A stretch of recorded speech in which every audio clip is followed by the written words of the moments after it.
Okay. Greetings, gang. This is class number 8 of Cowell 126, the 8 cases that changed America. In the last discussion that we were having, which was on Tuesday, the 24th of April, we discussed the Watergate burglary, and we got it all the way down to the point where there was a resolution of impeachment that had been passed by the House Judiciary Committee on July 28th of 1974, which generated the resignation of Richard Nixon. Now, that is one of the major events that marked the experience of the baby boom generation, the so-called idealist generation of the 21st century. But there were a lot of events that have taken place during that period that's been referred to as the 60s. We've touched upon a number of them already in this class. There's the assassination of Martin Luther King in April of 1968, the assassination of Bobby Kennedy in June of 68, the massive riots at the Democratic National Convention in Chicago, and of course the Vietnam War that went on throughout the whole period from 1964 to 1974. The Pentagon Papers case, huge major national events that focused the attention of all of the news media during that period, in a number of others. But none of these events had quite the kind of impact upon the consciousness and worldview of the members of the 60s generation that compare to really the assassination of President Kennedy on November 22nd of 1963 in Dallas. It's one of, if not the most talked about, written about, argued about issues in the lifetimes of all of us so far. We had gotten to the end of the discussion of the Watergate burglary yesterday, and as you recall, the focus of the entire investigation, public hearings, and everything about the Watergate burglary came down to a focus on a set of conversations that took place on June 23rd of 1972, just several days after the break-in on the 17th of June. And in these discussions, the key discussions were a number of discussions that took place that John Dean, who was the legal counsel for the president, on the 23rd of June, telephoned to Bob Haldeman, who was the chief of staff for Nixon, early in the morning of June 23rd, and reported that there was a significant problem that they were having because L. Patrick Gray, the new acting director of the FBI, had contacted John Dean in his capacity as legal counsel for the president, and had said that there was a very serious problem because Pat Gray was finding it impossible to keep the FBI under control, is the way he put it in the conversation. What it really amounted to, as it turns out, is that Mark Felt, who was the number 2 man in the FBI, who was the deputy director under J. Edgar Hoover, who had died just 2 months previous, was insisting upon carrying out an investigation relating to a check that had been found in the inside jacket pocket of one of the Watergate burglars, Bernard Barker. And this check, Dean reported on the morning of June 23rd to Bob Haldeman, had been tracked by the FBI, and when he kept referring to by the FBI, this was Mark Felt. This was the number 2 man in the FBI who kept insisting against the pressure being put on him by Patrick Gray, who was not an FBI guy, hadn't come up through the FBI. He'd been appointed to be the acting director of the FBI. And Mark Felt obviously thought that he had the prerogative to be making investigatory decisions about this, since he was the principal guy in the FBI that had been there for many years. And he was insisting on the day of June 22nd of 1972, he was insisting that he was going to be leaving on the 24th of June to fly down to Mexico City, because this check that it was in the pocket of Bernard Barker when he was arrested in the Watergate Hotel on the 17th was actually written on a bank called the Banco Internacional down in Mexico City on a particular account of a lawyer, an attorney by the name of Manuel Ogario. And as I talked about at the end of the class last Tuesday, there's a significant number of conversations that were tape recorded during June 23rd, taking place in the Oval Office, and reports of conversations pursuant to the testimony of others, including John Dean and Bob Haldeman and John Ehrlichman, who was the domestic policy chief for Richard Nixon, all of which kept pointing to the same thing, that on June 23rd of 1972, Nixon ordered Bob Haldeman to contact Richard Helms and Vernon Walters at the Central Intelligence Agency and to tell them a series of things that had already been discussed by Richard Nixon, as it turns out, with Bob Haldeman as early as the night of the 20th, the first night that they got back into Washington from Key Biscayne after the burglary had taken place.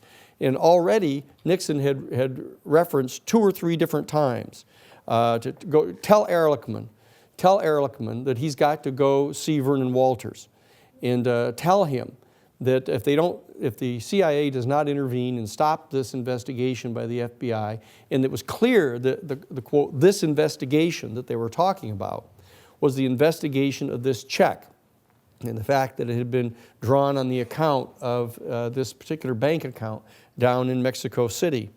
In their half a dozen quotations that show that this is exactly what it is they were talking about.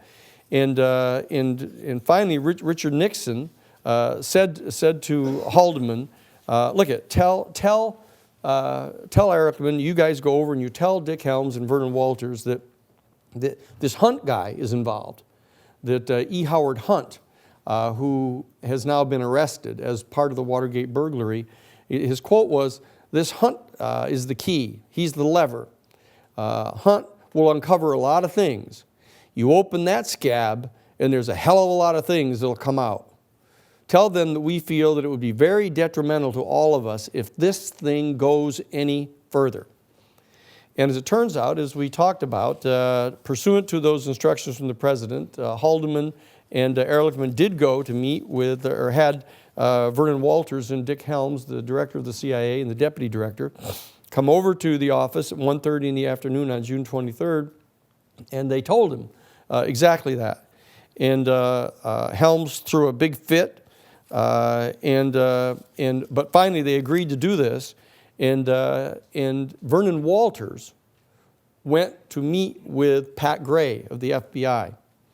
And what Pat Gray relates in his testimony, that he said that right after the meeting with Haldeman and Ehrlichman, Dick Helms and I went downstairs and we talked for a moment, and Dick Helms said, you have to go and remind Mr. Gray of the agreement that the FBI has with the CIA, that if the FBI investigation, any FBI investigation starts to touch upon assets of the agency, and the agency asks the FBI to stop, that investigation will be stopped. So he said that that's what Helms said to him. But when Vernon Walters, when Walters talked about what had happened and what he said to Pat Gray, and Pat Gray verified that, and it was as follows. If you allow this investigation of this particular bank account in Mexico City to get pushed further south of the border, it could trespass on some very sensitive covert projects. And since you have these 5 men already under arrest, you ought to let it taper off at that. Now that's what he said to him. So the question that has been posed to a lot of people that have bothered to dig into this and see what the particulars were, what is it they were talking about? If you push it farther south of the border in Mexico from Mexico City and you pursue this particular account, what is it you're going to run into? And in the last few moments of the class on Tuesday, I related to you in a cursory fashion what it was that was all about. Because it turns out that that particular account, the account of the attorney, Manuel, what's it said?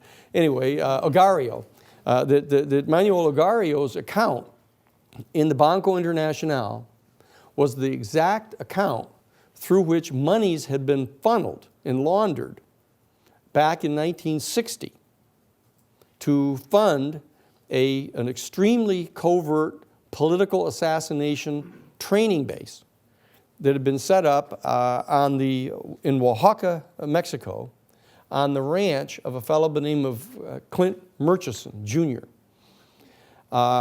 And as I told you, I said that this becomes extraordinarily important in the assassination of President Kennedy. And now, what I want to do today, given the importance of this, is I want to, I know a lot of you at the very end of the session last Tuesday were looking a bit like you'd taken a drink out of a fire hose, as I sort of poured it on you at the end as to what the implications of all of this really were. And so what I wanted to do today is take the time to step back and go through this carefully with you so that you can understand what it is that I learned back in May of 1973 when I was at F. Lee Bailey's office, and we were representing James McCord in the Watergate burglary. And it wasn't because James McCord told us all of the stuff. He told us a lot about the burglary and some of the kind of things that they were looking for. The really important source of this information was another client of F. Lee Bailey's, who turns out to be Santos Trafficante, who was the Don of the Mafia in Havana, Cuba. And so what I want to do is I want to start at the beginning, and I want to take it slowly so that you'll remember this, because this is some of the most important information that you're probably ever going to be learning in your life, not to overstate the importance of this course. But there's a peculiar thing. You guys didn't experience it because you weren't here yet. But at that particular point, after the resignation of Richard Nixon and the select committee on Watergate closed down because it was no longer necessary to pursue the thing, they felt. They had, quote, figured it out. They had figured out that President Nixon had given a direct order on June 23rd, 1972, to his chief of staff and domestic policy advisor to go to the CIA and get them to obstruct justice. And the first article of impeachment that was returned by the Judiciary Committee was for the president having committed the crime, the federal crime of obstructing justice, and that was sufficient unto itself to result in his impeachment and conviction. But when the Senate Watergate Committee closed down, a very mysterious thing happened. For some reason, this United States Senate decided that they were going to appoint a select committee to look into potential abuses on the part of the American Central Intelligence Agency. The Senate committee was chaired by Senator Frank Church from Idaho, and has ended up being called in history the Church Committee. And so that confuses a lot of people because they say, what are they investigating the church for? But it's called the Church Committee, and it was chaired by Senator Frank Church from Idaho. And there was a House committee, a correlative committee, that was chaired by Otis Pike, the Pike Committee. So there were two committees investigating, all of a sudden, the abuses by the Central Intelligence Agency. Now, all of this is derivative of the fact that the particular thing that was being said by the president as the basis for getting the CIA to stop the FBI investigation was this thing about there being some kind of covert operation that was going on down in Mexico that would have been revealed if, in fact, the investigation had continued about this account down in Banco Internacional. And so the senators in Washington, D.C., discovering that all of a sudden there was something that they had not been informed about, took great umbrage at this, because you're supposed to be in on the know if you're a senator in Washington, D.C. And so they decided that, having been offended by the Central Intelligence Agency and Richard Nixon and their entire staff, that they were going to look into this. And so they began holding these hearings, the Senate Select Committee on Intelligence Abuse. Now, another peculiar quality of this is that all of a sudden, they're spun off from the Church Committee hearings, the establishment of a special select committee to reinvestigate the assassination of President Kennedy. And most of the people in the country were just kind of merrily going along, saying, well, I guess that makes sense. They didn't have the slightest idea why they were doing that, okay? But what I want to do is I want to relate to you what it was that the House Committee to investigate the assassination of President Kennedy concluded, and how it compares to what it is I knew already back in May. Their report came out in April of 1976. I knew about this in May of 1973. This is some 3 years prior to the committee finding out all of this stuff.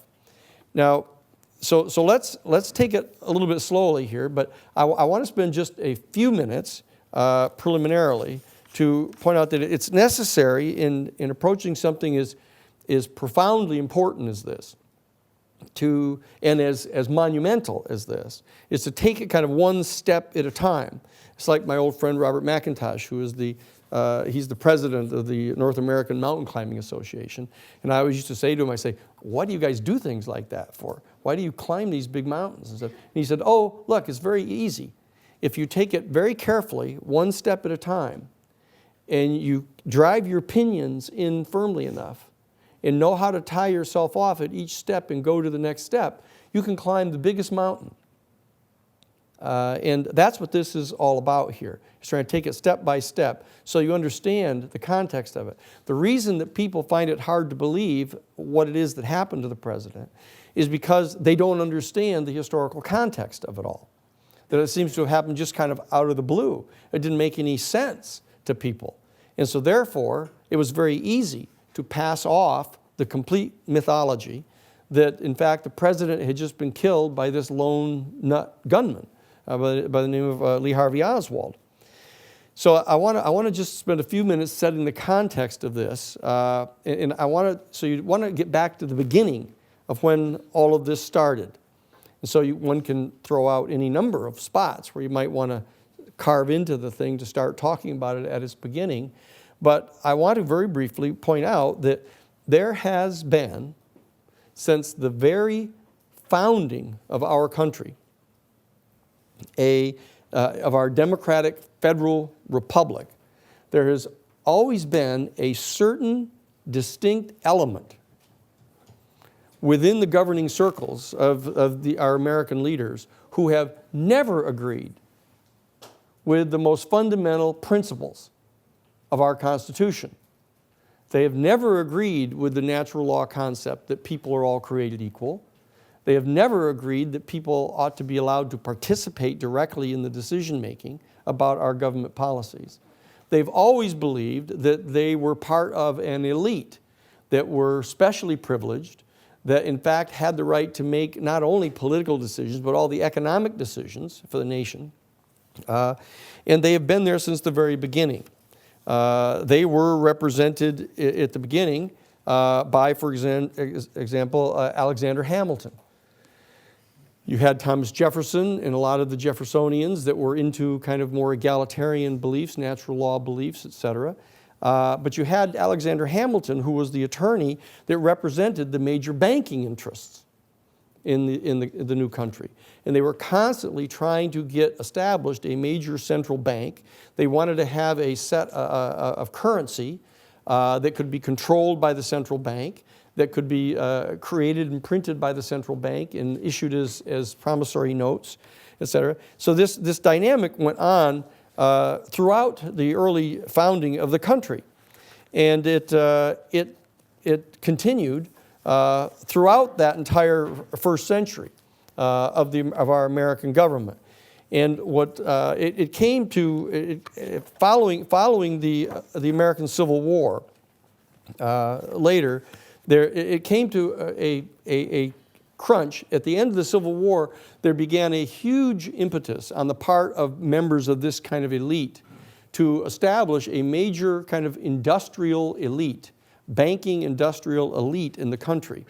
It's become known by shorthand as the era of the robber barons, where you had these major wealthy people that owned oil companies, railroad companies, steel mills. They owned mining corporations that owned gold and silver, and there was this elite that had risen all the way to the top. And in the periods of the 1880s, the natural law advocates in the country, who were Jeffersonians, who had been favoring the fundamental principles of our country, basically gathered themselves together. And I just pointed out to you so that you can do your own research on this if you're interested. They established a thing called the Chautauqua movement. And the Chautauqua movement became a profound and important movement on the part of this progressive community. It was created originally as a part of the United Methodist Board of Homeland Ministries, created it as a project up in northern New York at Chautauqua at their summer retreat. They established it to train people who were going to be Sunday school teachers in Methodist churches. And that they were teaching these people, they would provide free training for them in the summer at their summer resort up in northern New York. Anybody who in the country that was going to be a Sunday school teacher could bring their whole family to this place at Chautauqua, New York, and spend the summer there and be trained. And what they were training them to understand is how fundamentally antithetical to the basic values of Judeo-Christian social ethics the conduct of this kind of ruling elite, these robber barons, really was. They really were. And so they spent from 1884 to 1888 training these people that were the future teachers of their Sunday schools. And they got so frustrated saying, this isn't going fast enough. And so what they did is they opened their doors to every single high school social studies teacher in the country, that they could come for free to Chautauqua, New York with their families and spend the summer there. And in the summer of 1888, there was this overwhelming response to this. And thousands of high school social studies teachers who were totally frustrated at these robber barons' conduct came to Chautauqua, New York. They overwhelmed the facilities. They didn't have enough food for them. They didn't have enough places for them to stay. They had to set up tents. They were sleeping outdoors. They were getting food to the farmers from the whole area. Were bringing. This was the original Woodstock of the progressive era of the 20th century. And this whole operation started taking place. And so the following summer, what they did is they set up regional Chautauquas in a dozen places around the country. And each and every one of them was overwhelmed by high school social studies teachers coming with their families to learn about all this stuff. And so that by the summer of 1919, there were over 3,600 Chautauqua sessions that were held in the United States that summer. So there was a huge push coming from the progressive community to try to train the teachers and instructors around the country to talk to the younger people in the generation to come to understand how profoundly inconsistent with the values of the country, the values of Judeo-Christian social ethics, the conduct of these robber barons really was.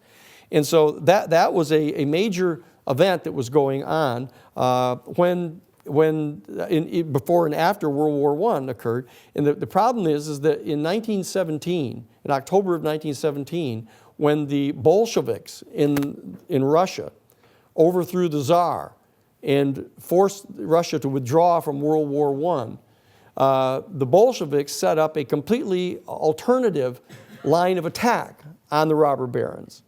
They attacked them as being rotten capitalists, right? And that they attacked the very core of capitalism as being fundamentally dialectically opposed to the rights of the people. But there was nothing spiritual really about it. In fact, it was kind of self-consciously atheistic. and totally mechanical. It was based upon a concept of materially grounded dialectical confrontation between a thesis and an antithesis. But what had been going on since 1888 all the way up to 1917 in the Chautauqua movement, this was a spiritually engined operation, attempting to criticize the robber barons on the basis of spiritual values and ethical values.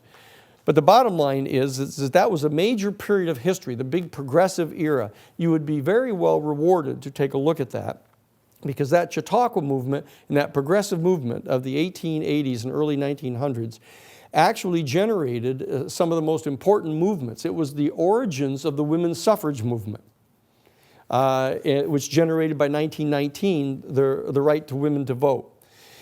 It generated the anti-child labor laws, protecting children against being forced into involuntary labor. It began the post-Civil War civil rights movement. It began the American labor movement. American labor unions were generated by the Chautauqua movement. That's how they created them. It began the original environmental movement. A lot of the major progressive movements were originated out of that Chautauqua movement. But the robber barons struggled and fought back.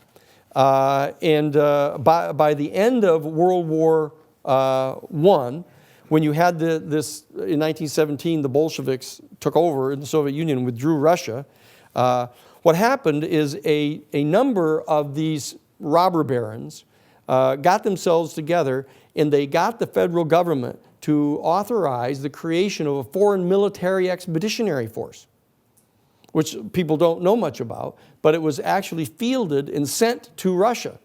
An American military force was sent into Russia to try to recruit the, quote, white Russians that were in opposition to the red Russians to actually try to stamp out the Bolshevik movement.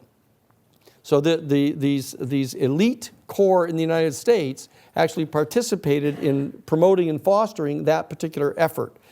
So this series of events was going on at the end of World War I.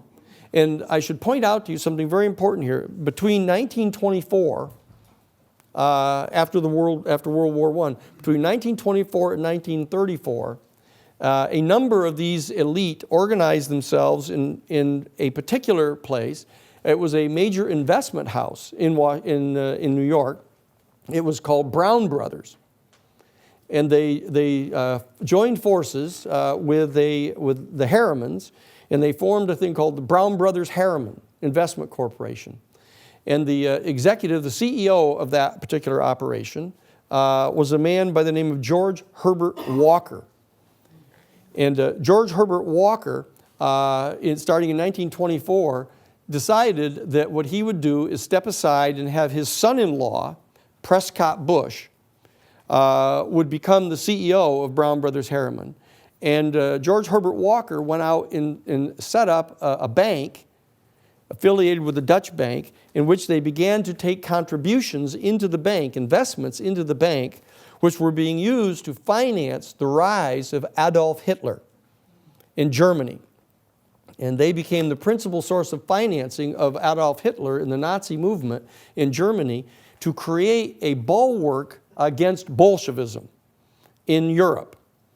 And at the same time, in the post-World War I era, Winston Churchill had been made the Secretary for Colonial Affairs of England, and he created a big commission, a 22-person commission, that basically set up all kinds of arbitrary nation-state boundaries all through the Middle East, created Libya and Egypt and Iran and all of the boundaries of those countries, basically in disregard of thousands of years of history in the tribal history there. They just superimposed these boundaries in there. So this was a very major era of the assertion of colonial power that was going on here. And these robber barons in the United States had come to power, and they were reaching out privately through Brown Brothers Harriman and through this banking system that George Herbert Walker was involved in helping to finance Hitler coming to power. And so that these people, now remember, before World War II, I guess you don't remember, but you might recall from your readings that prior to World War II, the Germans, under Hitler, when he became chancellor in 1934, they ended up invading Poland in 1939. They invaded France. They invaded the Sudetenland. The German Nazi army was marching in the streets of Paris, France, under the Champs-Élysées, having taken over France. They were firebombing, carpet bombing England. The United States wasn't intervening at all. And the reason for it is because this element inside the United States ruling circles supported Adolf Hitler. And they didn't want him stopped. And because of that, Franklin Roosevelt was having a terribly difficult time. Actually, Roosevelt ends up with the 1929 major stock crash in the United States. Hoover gets booted out. Franklin Roosevelt comes in. Franklin Roosevelt comes in. And when he wins his second term in office, he comes in 1932. And by 1934, here's another thing, you know, that this group, this elite group of people involved in Brown Brothers Harriman, the DuPonts, and others, organized a military coup against Franklin Roosevelt. They actually attempted to recruit the commandant of the United States Marine Corps, who had led the Foreign Military Expeditionary Force down into South America to overthrow the democratic government in Nicaragua, on behalf of these same people. Because they actually, Brown Brothers Harriman, actually represented the United Fruit Corporation. And the United Fruit Corporation, the lawyers for Brown Brothers Harriman, Sullivan and Cromwell, two of the major lawyers in there were a fellow by the name of Allen Dulles and John Foster Dulles. That these guys were all partners in doing this kind of operation. And what happened is in World War II, when Franklin Roosevelt finally got the United States to enter the war, we go all through World War II.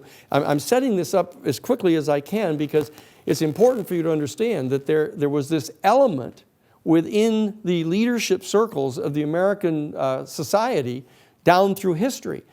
And they had been very, very active all through the late 1880s and early 1900s, and there were very specific groups of people in this period from 1924 to 1934, leading up to World War II, who were actively supportive of the idea of fascism and the idea of having the central government, like in Germany, you know, tax everyone and organize everyone and take the tax monies and subsidize private capitalist corporations. That's what national capitalism is. That's what fascism was all about. And a lot of the ruling circles in the United States favored that, as opposed to Bolshevism, who are attempting to take over private enterprises. Okay. National socialism, yeah, that's right. That's what it is. It's national capitalism is what that is this government financed and subsidized private capitalism. Okay, so it's not to have to become ideological about it, and one certainly doesn't have to support, and I certainly don't, the policies in the Soviet Union. But what this means is that you need to understand that when World War II broke out, and we end up coming to the end of World War II. Okay, remember what I told you. In February of 1943, when the 5th German Army was crushed in front of the gates of Stalingrad, the Japanese Navy had already been destroyed at the Battle of Midway in June of 1942. And so by February of 1943, everybody started to realize that the Allied nations were going to win the war. And what started happening then, there started becoming this whole shuffling around where this elite group inside the United States said, look okay, we're going to win the war, and what we've got to do is turn our attention to Russia. That Russia, even though they're allied with us in World War II, they're going to be our adversaries when the war is over here. And so what they did is they began to try to organize themselves to establish a policy on the part of the federal government to support the opposition of the Soviet Union. And what they did is they reached out in the final months of the starts in 1943. In 1943, let's start right there. Okay, in 1943 we have Truman, who is still a vice president. Roosevelt is president of the United States. Okay, and it's coming to the end of Roosevelt's term.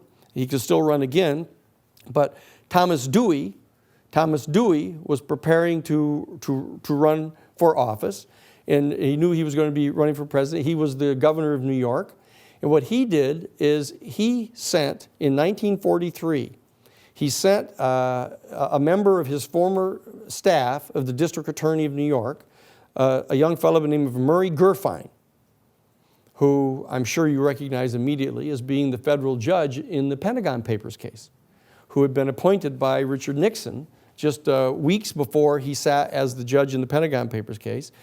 Thomas Dewey, back in 1943, sends Murray Gurfein to Great Meadows Prison up in Comstock, New York, and enters into an agreement there with Lucky Luciano, a major mobster from New York City, that he will be released from prison and he will agree to do three things. He will agree to go back to Italy, to Sicily, and he will get the mafia in Italy and Sicily to be of assistance to the Allied forces when they invade into Italy to end the war. And secondly, they agree to infiltrate, the mafia will agree to infiltrate the American Teamsters Union and the American Longshoremen's Association, the unions, so that they can keep communists out of the unions at the end of the war. And thirdly, they end up striking a deal later, which we'll talk about in a moment, with Lucky Luciano.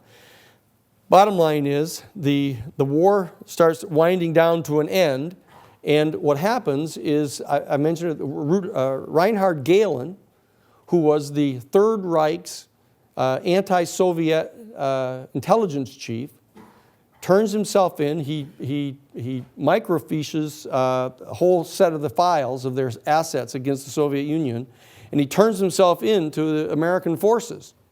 And he says that, look, I will in fact run the anti-Soviet intelligence for the NATO nations now that the war is over, if you will let me off the Nuremberg War Crime Tribunal list and 100 of my men.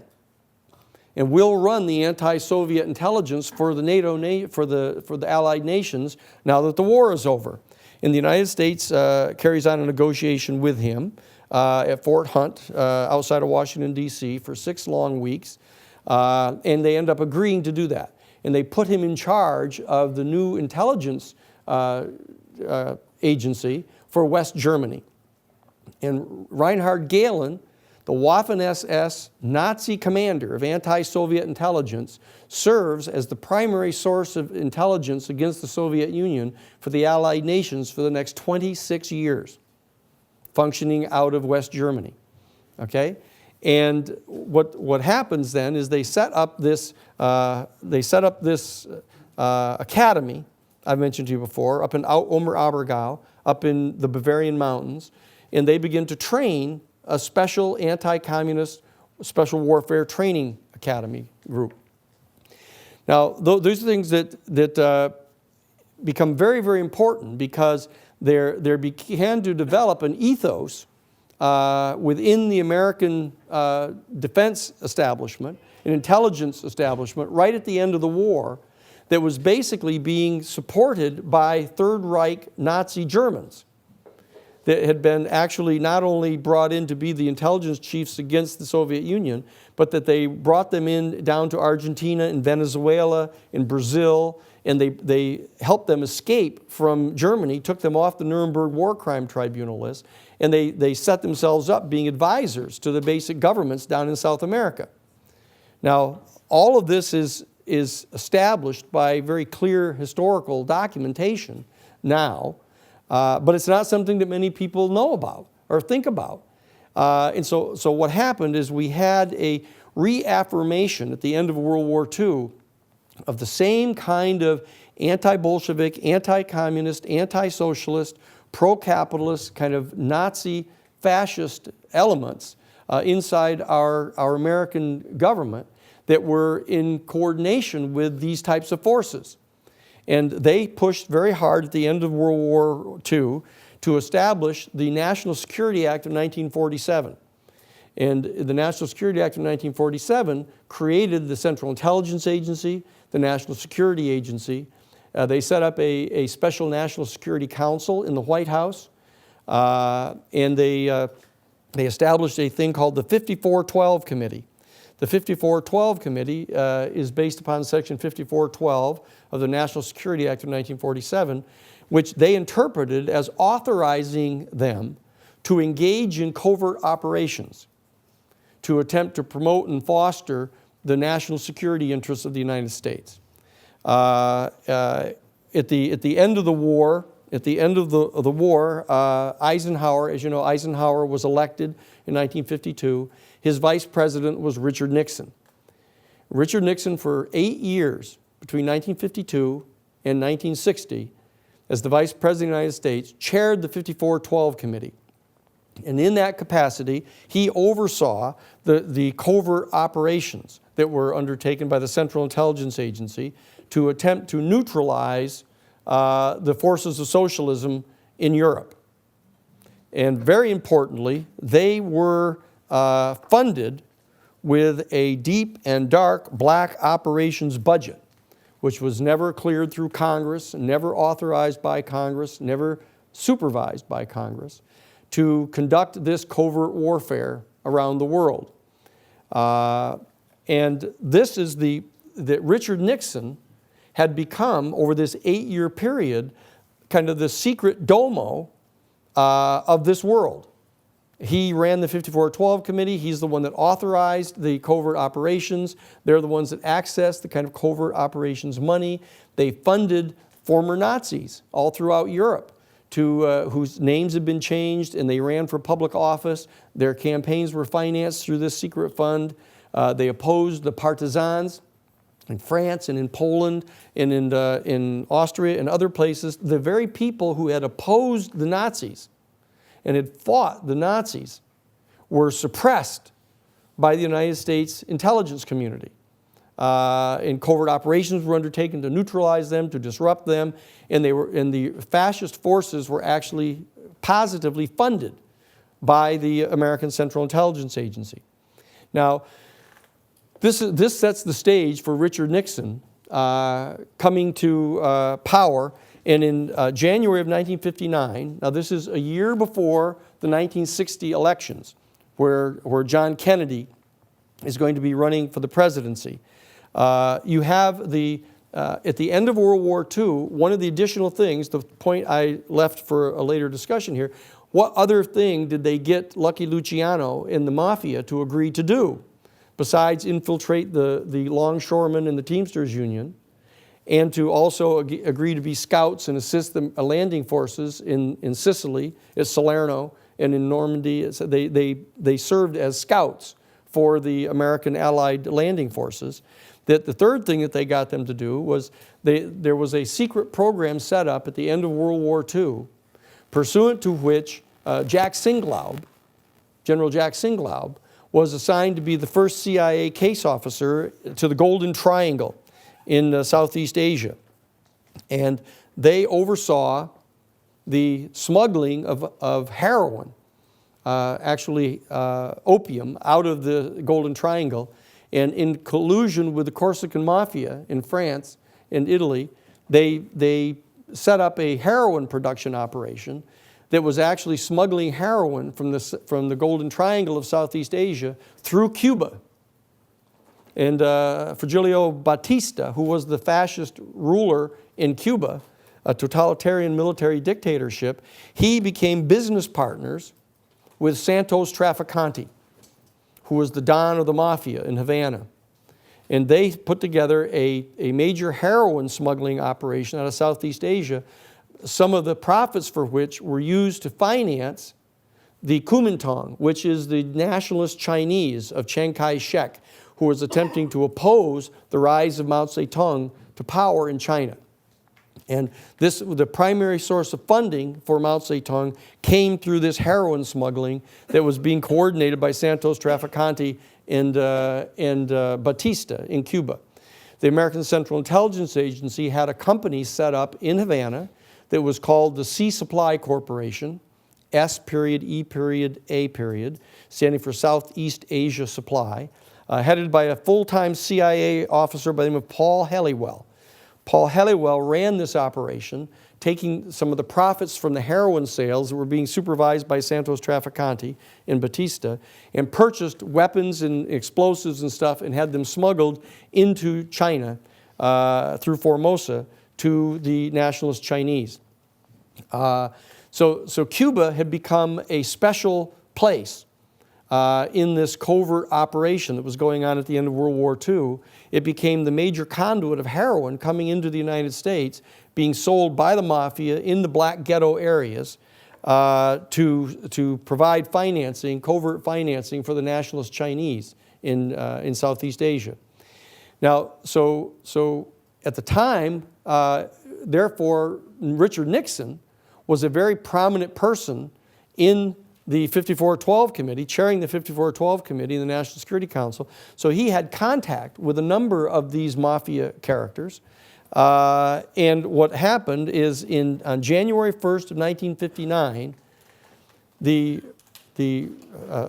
totalitarian government of Batista was overthrown in Cuba by a revolution led by Fidel Castro, a lawyer in Cuba, and his brother, Raul Castro, and Che Guevara, and a number of 5 other major revolutionary leaders overthrew the government there. They closed down the heroin trafficking, they closed down the gambling casinos, they closed down the major houses of prostitution, and Santos Trafficante, the don of the mafia in Havana, fled from Cuba, along with a lot of the major fascist allies of Batista.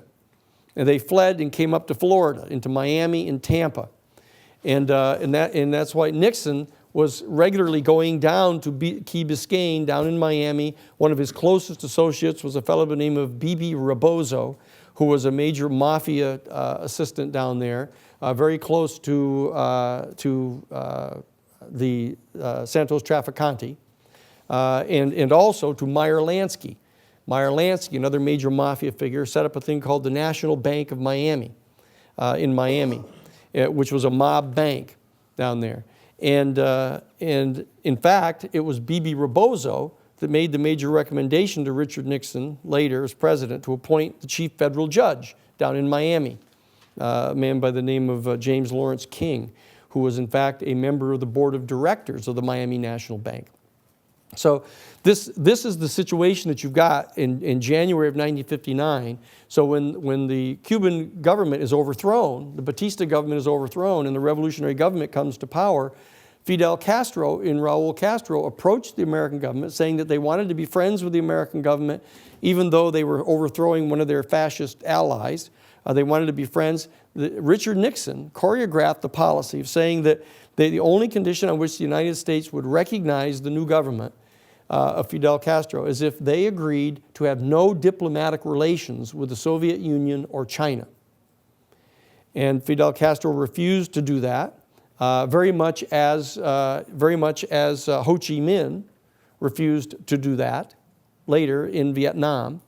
And the United States declared them to be an enemy because they had diplomatic relationships with China and with Russia. And so Richard Nixon mounted a major covert operation to attempt to destabilize and overthrow the new revolutionary government in Cuba. In the summer of 1959, Richard Nixon, in his capacity as the head of the 5412 Committee, initiated this covert operation against the government in Cuba that was codenamed Operation 40.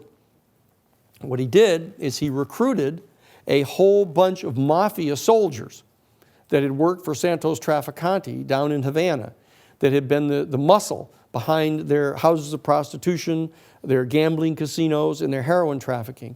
And several dozen of these gunzels were brought in to work for Operation 40, operating out of Miami.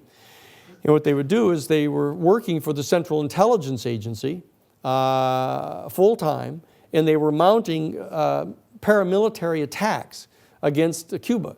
They were going in and blowing up bridges. They were burning entire sugar fields. They were poisoning foodstuffs that were loaded onto ships to be brought in or out of Cuba. They were attempting to carry out the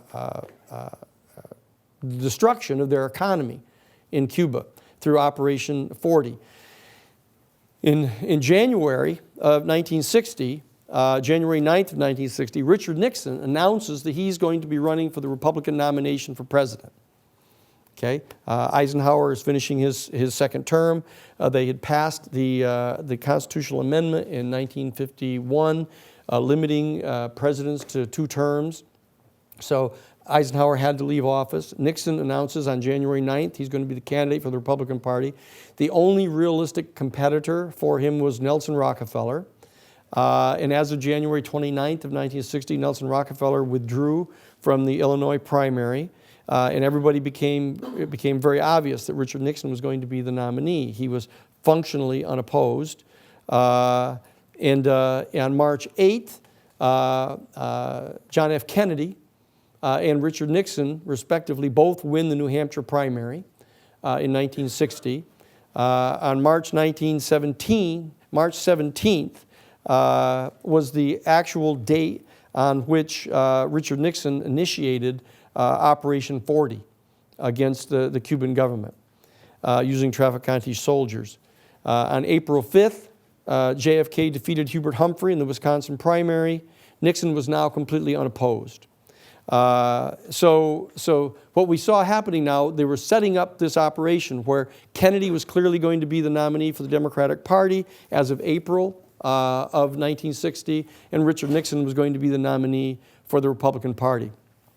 This starts the chronology that I laid out to you rather rapidly at the end of the session on Tuesday, which is what I came to discover when I was in F. Lee Bailey's office in May of 1973, in the midst of the Watergate burglary. We found this out because we were trying to figure out what in the world these burglars had gone into the Watergate Hotel to do, because it was so clear in 1972 that Richard Nixon was almost certain to win the presidential election. He was running against George McGovern. George McGovern was a very progressive guy, very much opposed to the war in Vietnam, and it was very likely it was going to be kind of an isolated ideological campaign on the part of McGovern. And Nixon was going to carry the election substantially. So it didn't make any sense to people as to why these people would go into the Watergate Hotel and burglarize the offices of Larry O'Brien. Now, so I was asking the same question inside our office. I needed to know why this had happened. And so what we discovered, partly from James McCord, but most importantly from Santos Trafficante, another one of F. Lee Bailey's clients. And that was this, that in about June of 1960, when it had become perfectly clear that Richard Nixon was going to be the nominee of the Republican Party, and it was, they thought it was probable that he was going to win the election because John Kennedy was going to be the nominee for the Democrats. They viewed it as basically his old man, Joe Kennedy, having bought the nomination for him.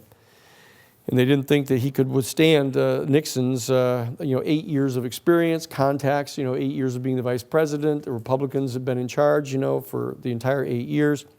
And so Richard Nixon, in June of 1960, contacts Howard Hughes.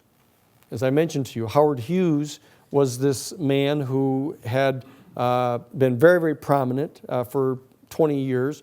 He was a major inventor, a major pilot. He owned a Hollywood television or Hollywood motion picture company. Had been married to 2 or 3 major actresses.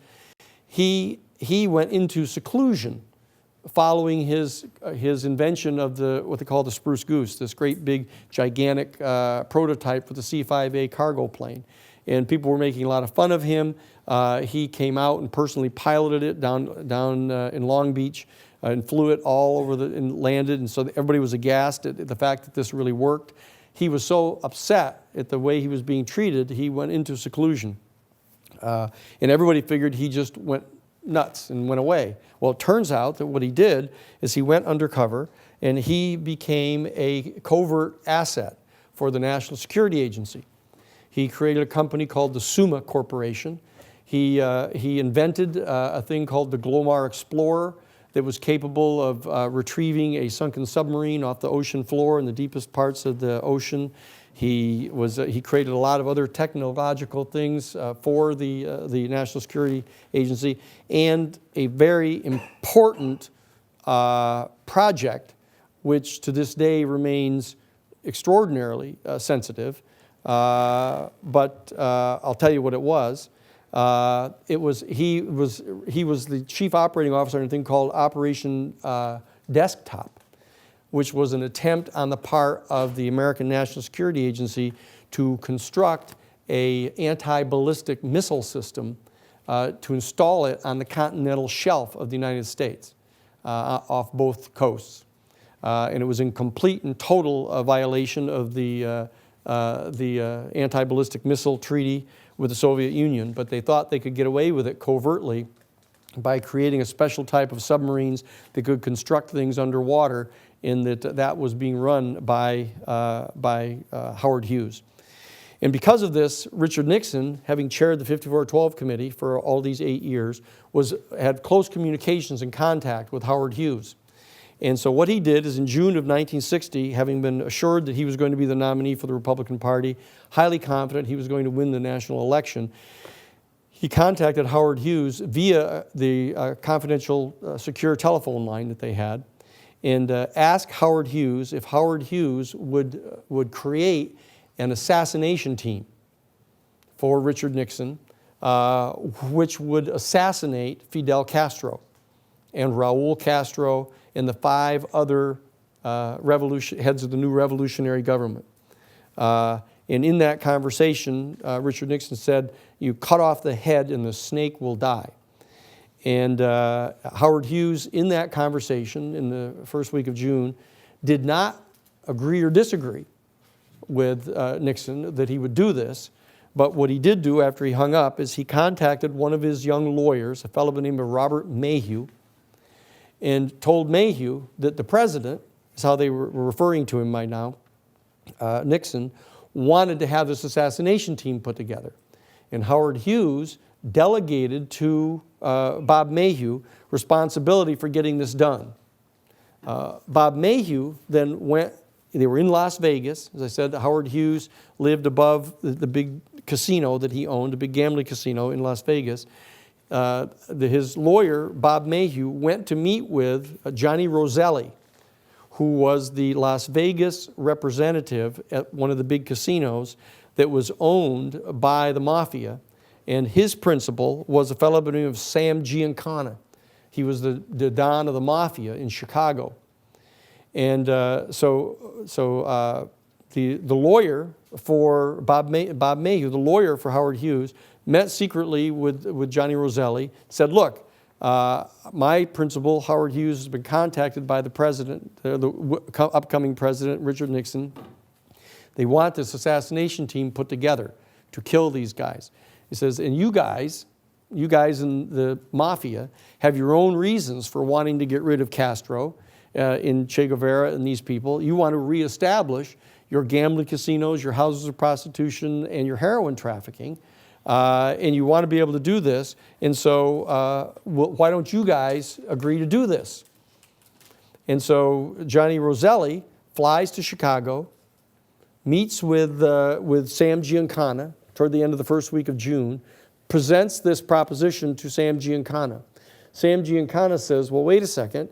You're talking about assassinating the president of Cuba. The Don in our organization for Cuba is Santos Trafficante. We can't do a thing like this without consulting with Santos."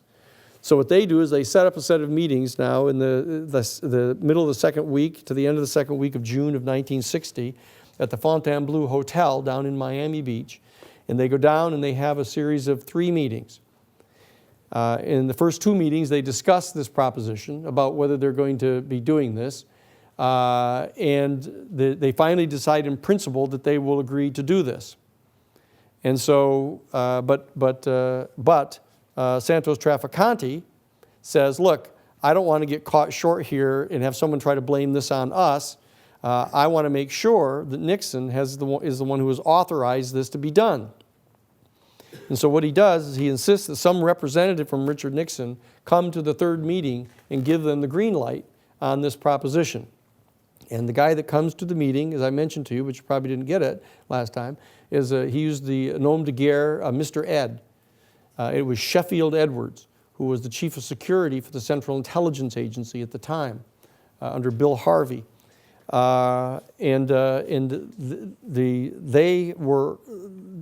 This was done in 1960 in June, and so when he gives them the green light, then Santos Trafficante agrees he's going to do this. And what Santos Trafficante does is he recruits some of his former soldiers from the mafia down in Havana who are now working for the Central Intelligence Agency in Operation 40 under Richard Nixon, and he recruits them to become part of a highly secret unit they called the S-Force.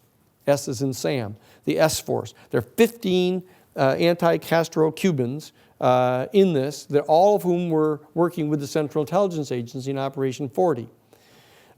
These 15 men were spread out among 5 paramilitary bases that had been established in the southeastern section of the United States, one at No Name Key, one at Swan Island, one in the Everglades, and 2 in Louisiana at Lake Pontchartrain, one on the southern shore and one on the northern shore.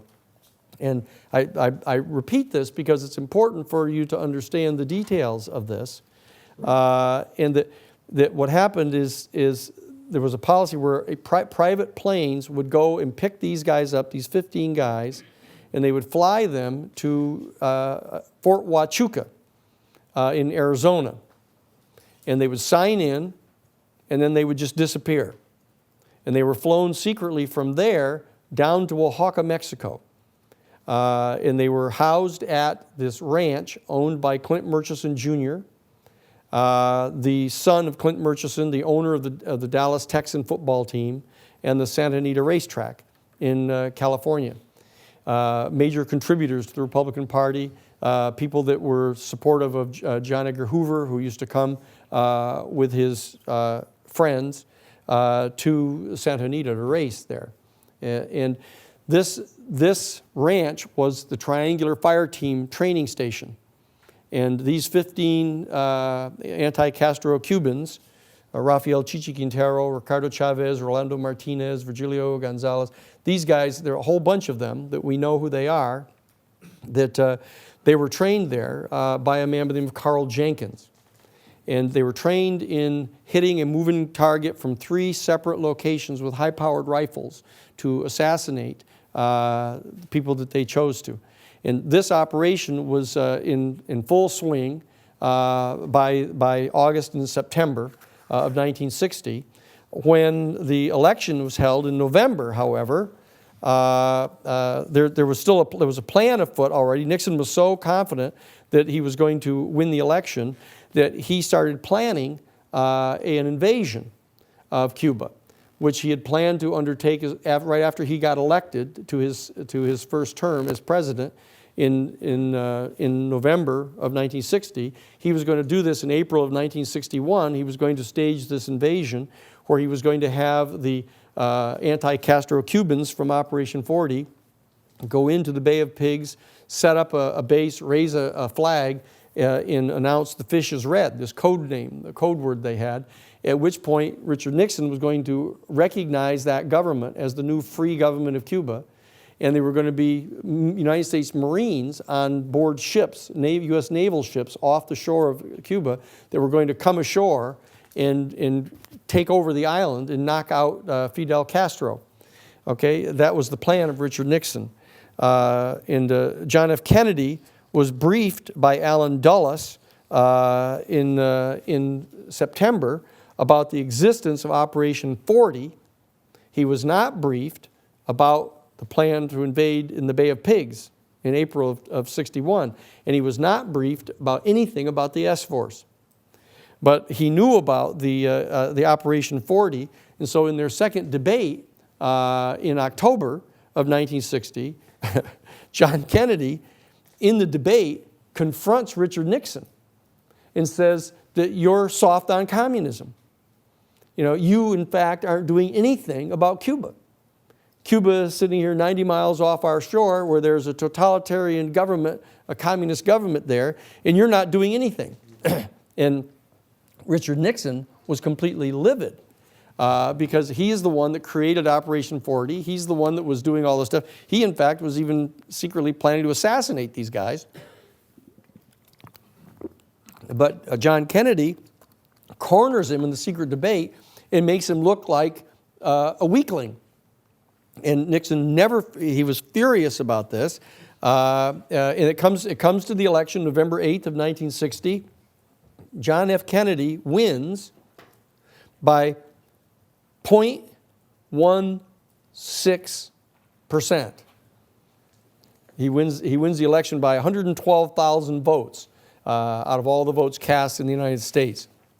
And JFK comes into the presidency in January of 1961, and he's for the first time briefed about the planned invasion at the Bay of Pigs.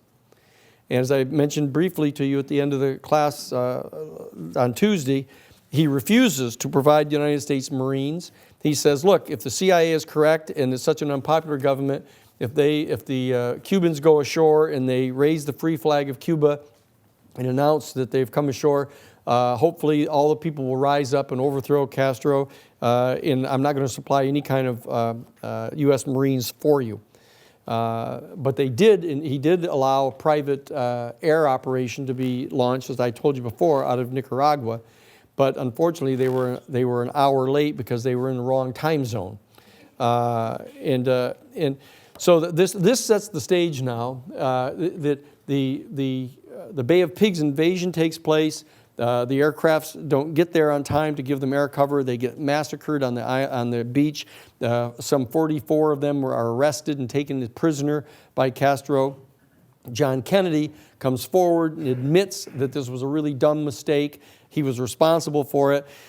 He apologizes to Khrushchev. He apologizes to the people of the United States. He says that he's going to break the Central Intelligence Agency into 1,000 pieces because of what they have done.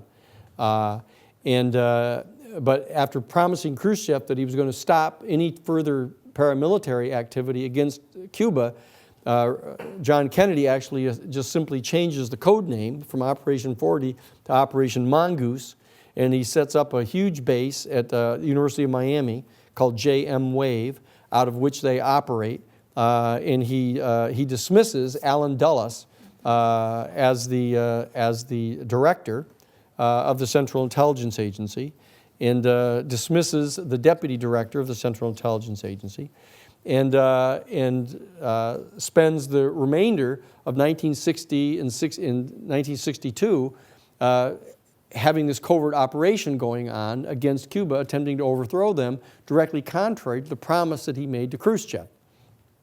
Okay, and then what happens is on October 15th of 1962, this becomes crucial now, because this is the primary reason, not because John Kennedy refused to provide air cover for the people at the Bay of Pigs, because he went down after the Bay of Pigs. He went down into Miami, actually, and in the soccer stadium in Miami, John Kennedy got up in front of the entire assembled anti-Castro community in Miami and apologized for not having been more effective in the Bay of Pigs, and promised that before the end of his second term, the free flag of Cuba would fly over the island of Cuba.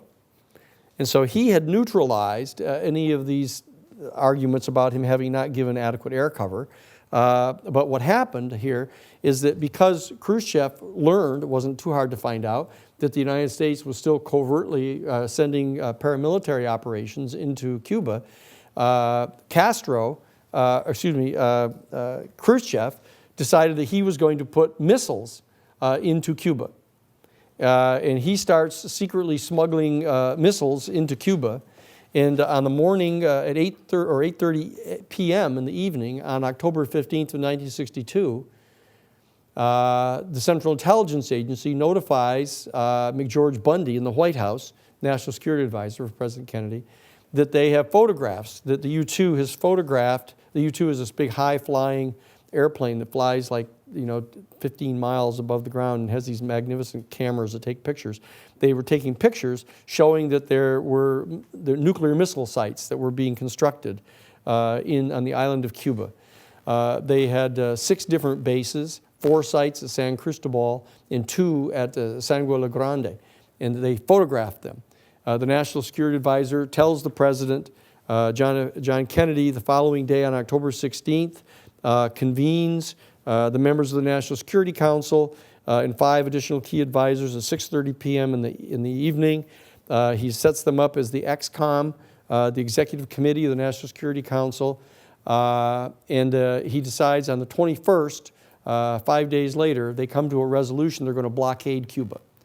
They send U.S. naval vessels to blockade Cuba, prohibiting any type of weaponry to be brought to the island of Cuba, but they will allow food and provisions through. On October 22nd, the following day, Kennedy addresses the nation. Now, we were alive then. I was in 1962. I guess I was like 16 years old, 17 years old. We all saw it. Kennedy coming on television announcing that the Russians had put missiles into Cuba, that he was announcing that any launch of any missile from the island of Cuba against any nation in the Western Hemisphere would be viewed as a direct act of war on the part of Russia against the United States, and that the United States would retaliate with a full-scale thermonuclear attack against Russia. You can imagine that's a pretty chilling set of news coming on. He puts the United States up to DEFCON 3, a state of readiness. That was on October 22nd. On October 25th, at 7:15 a.m., the USS Bucharest, the USSR Bucharest comes to the blockade, is determined to have no weapons on it, so they're allowed through. At 5 p.m. That afternoon of October 25th, the CIA reports that they're still viewing the Soviets continuing to build the missile sites on the island. Kennedy issues Security Action Memo 199, directing now for the first time the loading of nuclear weapons onto all U.S. aircraft under the command, and places them under the command of SAC Europe. Now, this is under the command of General Curtis LeMay. Curtis LeMay is the Chief of Staff for the United States Air Force. This is the point at which Curtis LeMay starts advocating that he starts advocating that we carry out an airstrike against all of the missile sites in Cuba. He said that he would have responsibility for doing this. He advocated doing this. Kennedy said no. We were going to wait to see if this blockade was going to work. The Soviet Union on the 26th turns 14 ships around and orders them back to return back to the Soviet Union. At 10 p.m. on the 25th of October, Kennedy raised to DEFCON 2, the first time in American history that we'd gone to DEFCON 2. General Curtis LeMay orders 23 nuclear-armed B-52 Stratocruisers to go to their fail-safe points around the border of the Soviet Union, to remain within striking distance, to be sent into Russia to carry out a potential first strike against the Russian mainland.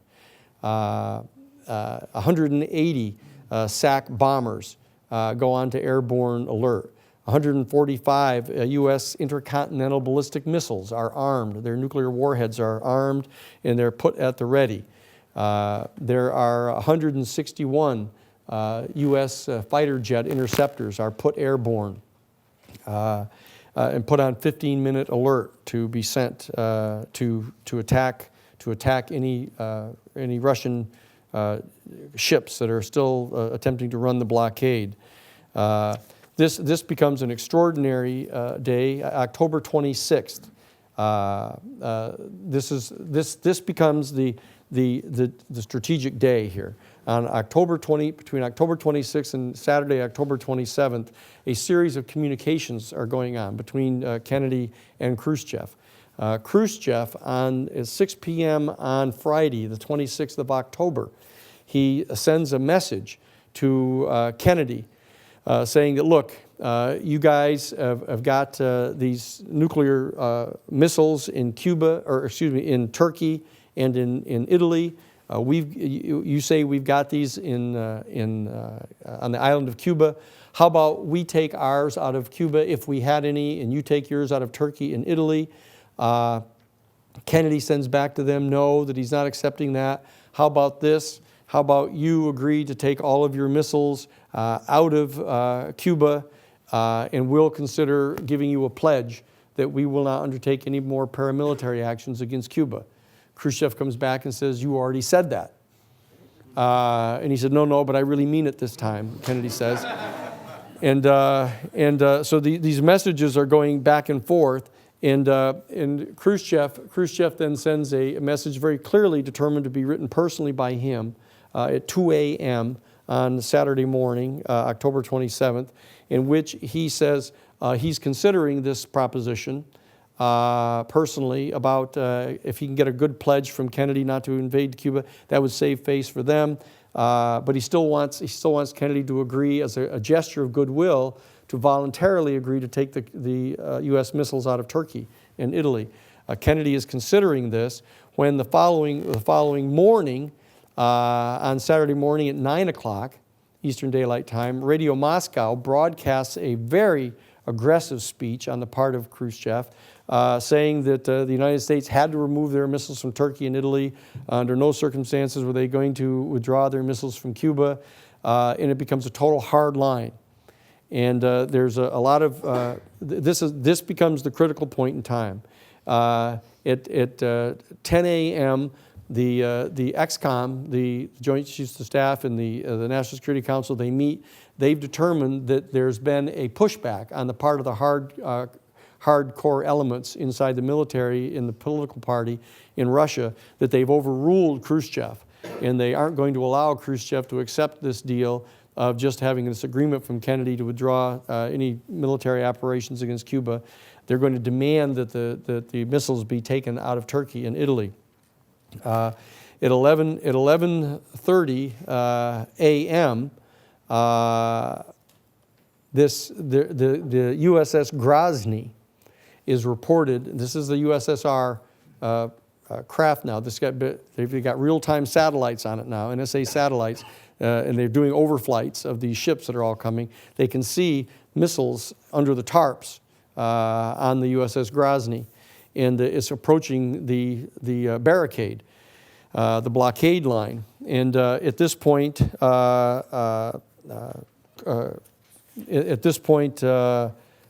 LeMay insists that if this ship tries to run that blockade, that he be authorized to send fighters in to sink it.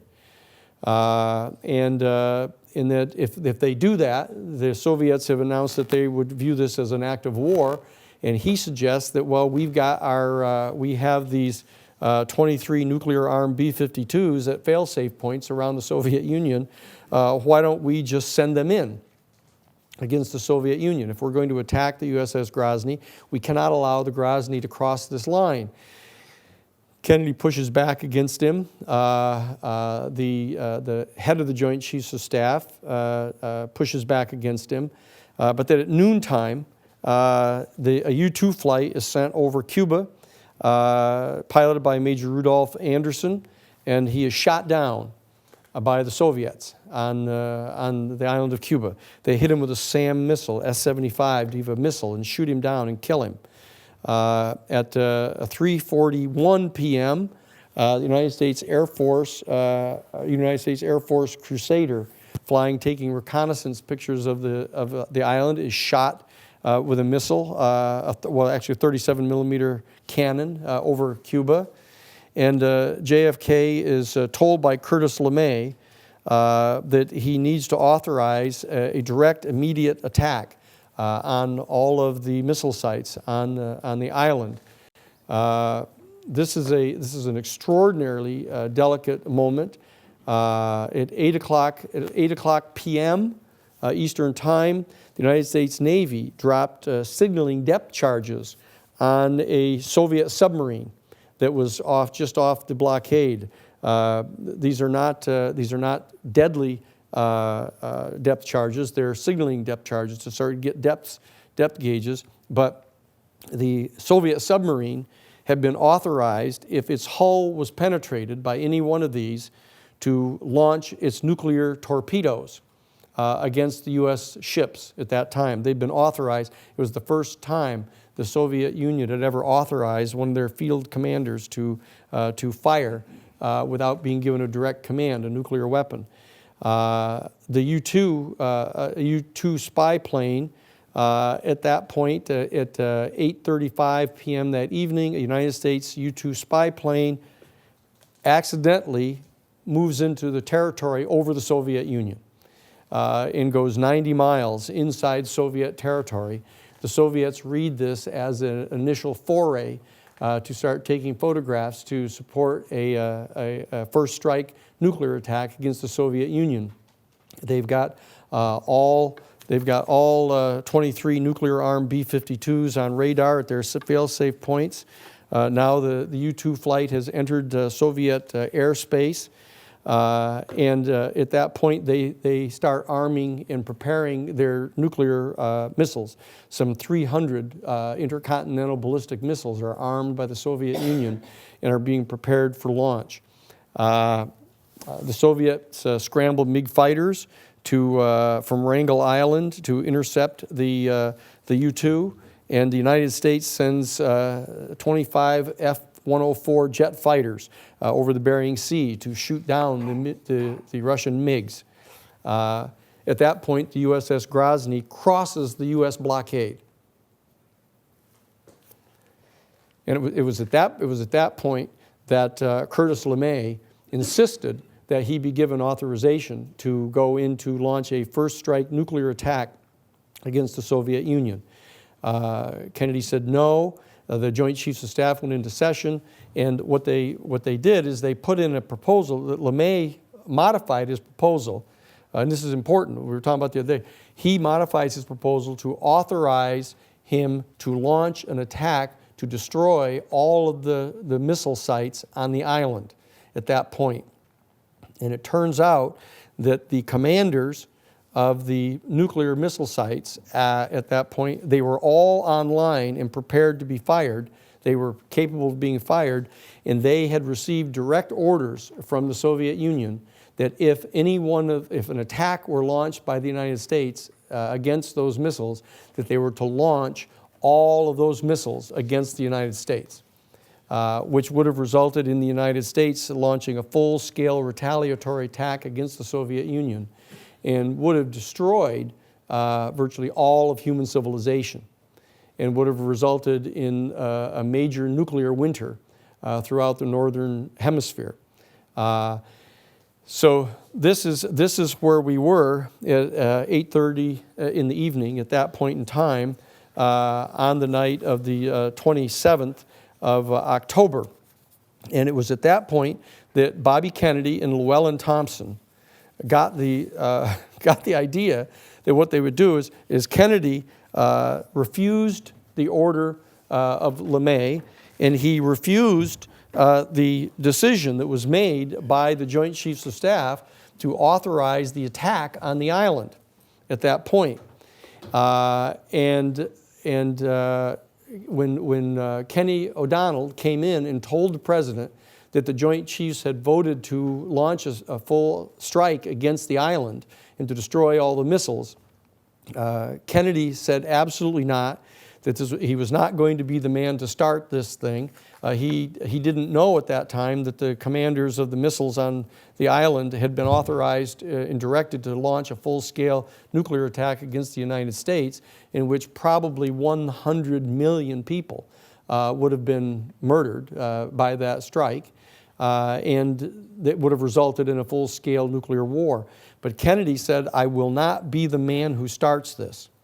and he ordered them to stand down from DEFCON 2, and he immediately opened up a back channel of communications to Khrushchev.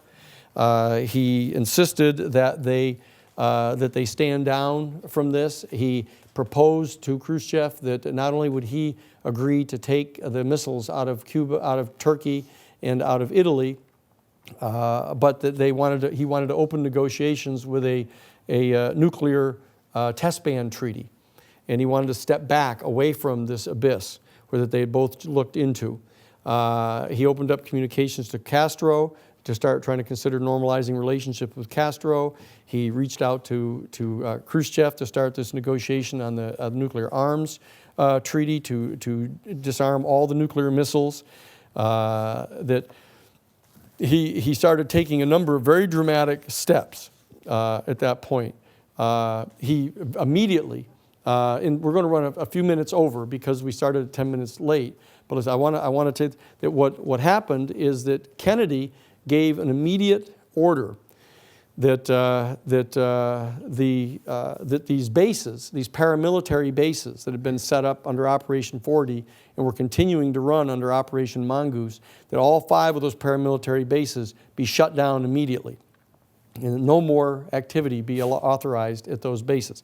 We had come right to the very brink within literally seconds of a major thermonuclear holocaust on the planet over this, and he ordered them to shut down those bases immediately.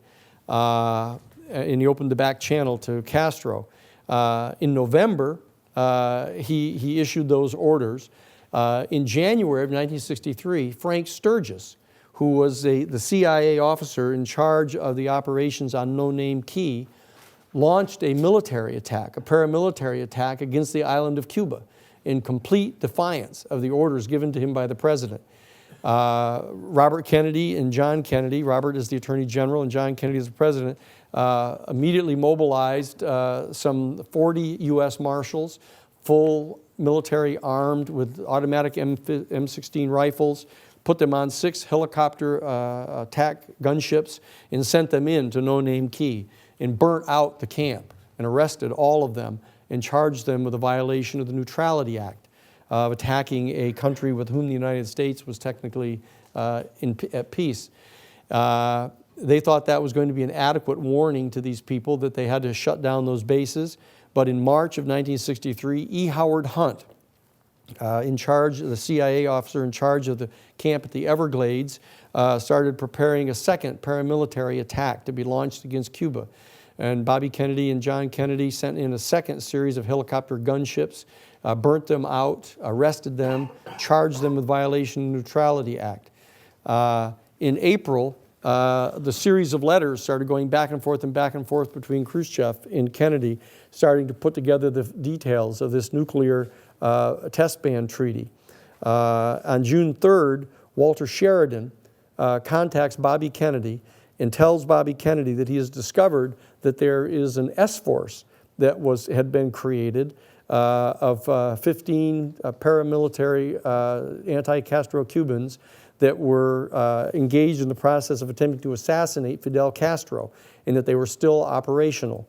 Bobby freaked out totally about this, told President Kennedy about this. Orders were given to stand down that force. And on June 4th of 1963, the following day, President Kennedy issues Executive Order 11110, authorizing the creation of a new form of currency in the United States that was going to be supported by gold and silver, which would have resulted in the shutting down or the atrophying of the Federal Reserve System. On Saturday, June 8th, Dick Billings, who is the Miami bureau chief for Time Life magazine under Henry Luce, is contacted and notified that there is going to be an operation going into Cuba, which is allegedly going to be going into to take into custody 2 Soviet colonels that were in charge of the missile sites that want to turn themselves in. Turns out what that really is a last-ditch effort on the part of the S-Force to go in to assassinate Fidel Castro. and Raul Castro. He's on board a big, what do they call it, the PBY. He's on a PBY, and they fly in with Rip Robertson, Rudy Enders, Virgilio Gonzalez, Eugenio Martinez, and a guy by the name of John Martino.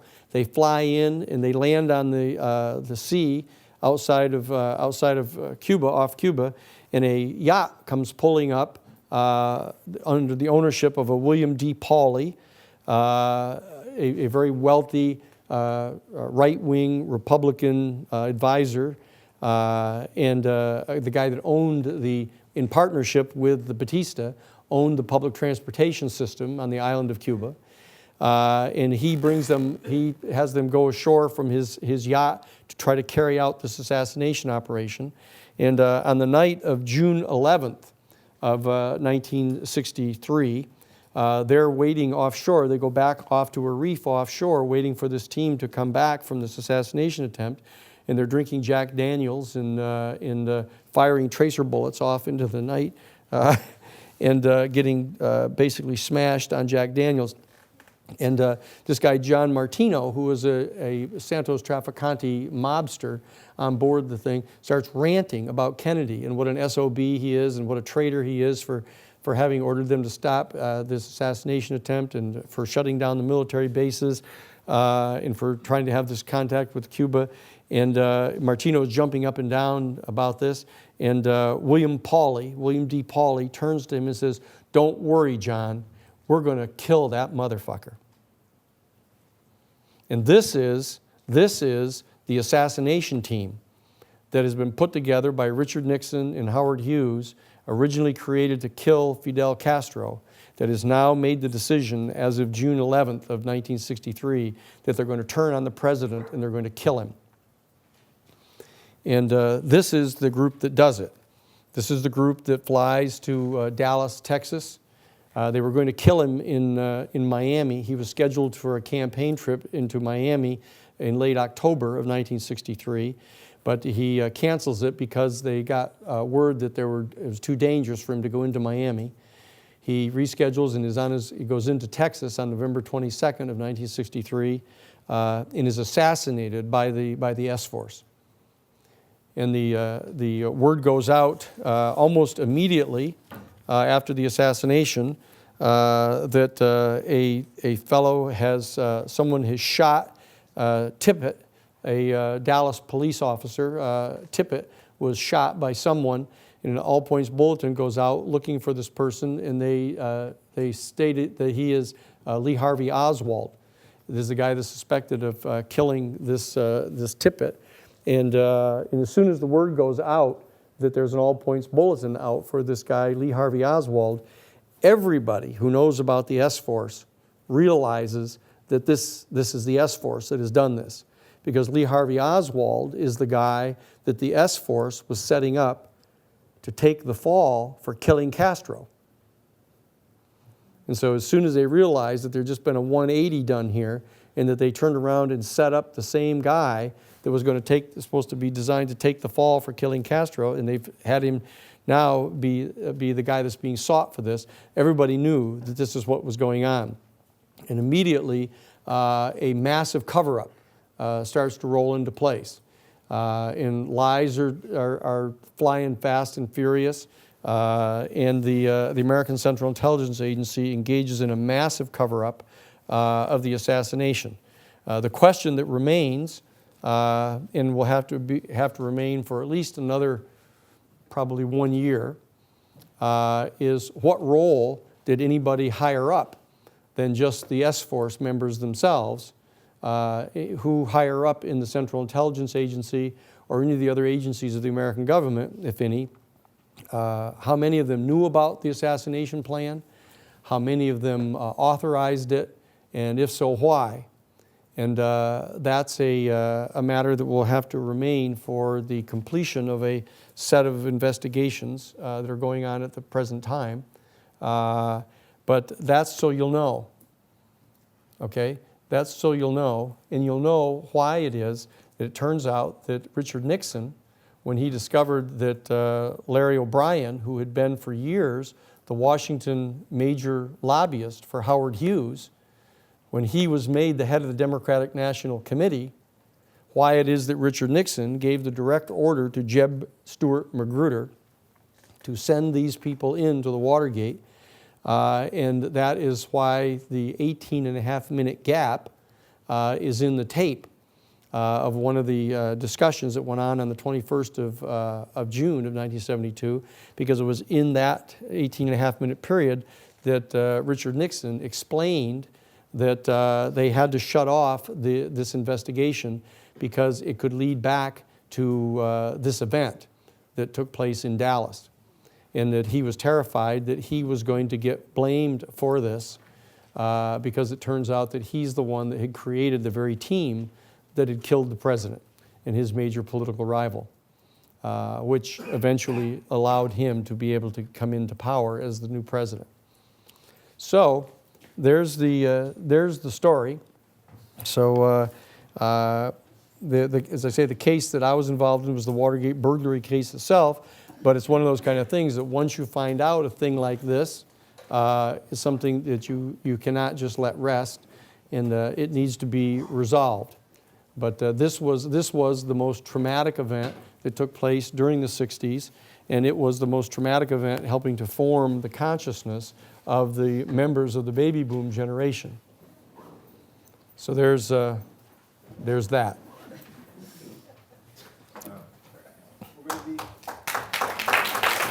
Okay?